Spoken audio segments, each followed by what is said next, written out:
కానీ చాలామంది ఏ పొద్దు దేవుని దగ్గరకు వచ్చి నాకు ఈ సమస్యలు, నాకు ఈ అప్పులు, నాకు ఈ బాధలు, నాకు ఈ నొప్పులు, నాకు ఈ రోగం, నాకు ఈ సమస్య, నాకు ఆ సమస్య, నాకు ఈ బంధకాలు, నాకు ఆ బంధకాలు. నేను చెప్తున్నా, నీ ఘోరమైన జబ్బు ఉందా? మీకు బాగా కదలలేని సమస్యలు ఉన్నాయా? చాలా వేదనామయమైన పరిస్థితులు ఉన్నాయా? అయితే చింతపడద్దు. దేవుని వాక్యం ఏం చెప్తుందంటే, నీవే పరిస్థితుల్లో ఉన్నావో తండ్రికి తెలియను, నీవు ఆయన నీతిని, రాజ్యమును వెతుకు, నీకు కావలసినవన్నీ కూడా ఆయన దయచేస్తాడు అని దేవుని వాక్యం రాయబడి ఉంది. నువ్వు రోగివై ఉన్నావా?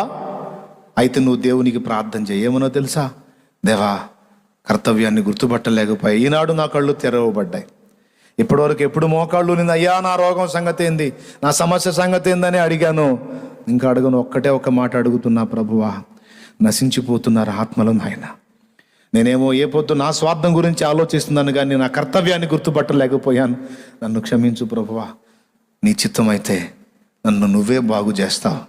నాకున్న ఈ ఓపికలో, నాకున్న ఈ అవకాశంలో నేను నీ గురించి లోకానికి ప్రకటిస్తాను ప్రభువా అని నువ్వు ముందు దేవుని పని చేయడానికి, ప్రార్థన చేయడానికో, ప్రకటించడానికో, ప్రభువుని గురించి ఇతరులకు తెలియజేయడానికో నీ కర్తవ్యం నువ్వు మొదలుపెట్టు. నెరవేర్చడానికి నీకున్న బలహీనత అడ్రస్ లేకుండా పోతుంది.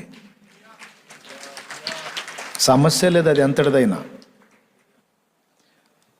నీకున్నదాన్ని ఆధారం చేసుకొని ముందు నువ్వు దేవుణ్ణి ప్రకటించు, దేవుని పని చేయటం మొదలుపెట్టు. అది ఏ రూపంలోనైనా. బంధకాల్లోంచి ఎలా విడుదల వస్తుందో చూడు.